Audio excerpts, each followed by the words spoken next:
اگر آپ کے پاس مال ہے اور آپ زکوٰۃ نہیں دیتے تو کیا آپ جانتے ہیں آپ کے ساتھ کیا ہو سکتا ہے؟ رمضان صرف بھوکا رہنے کا نہیں، یہ اپنے مال کو پاک کرنے کا مہینہ ہے۔ اللہ تعالیٰ قرآن میں فرماتے ہیں، نماز قائم کرو اور زکوٰۃ ادا کرو۔ اگر آپ کے پاس نصاب کے برابر مال ہے اور وہ 1 سال تک آپ کے پاس رہا تو آپ پر زکوٰۃ فرض ہے، صرف 2.5%، لیکن اس کا اجر بے حساب ہے۔ نبی صلی اللہ علیہ وسلم نے فرمایا، جس نے زکوٰۃ ادا نہیں کی، قیامت کے دن اس کا مال ایک خطرناک سانپ بن جائے گا اور اسے ڈسے گا۔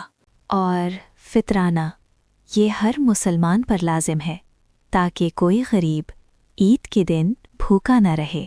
یاد رکھیں، رمضان صرف روزوں کا نہیں، دل اور مال کو پاک کرنے کا مہینہ ہے۔ آج ہی اپنی زکوٰۃ اور فطرانہ ادا کریں، اور مزید اسلامی معلومات کے لیے فالو کریں رحمت المومنین میڈیا۔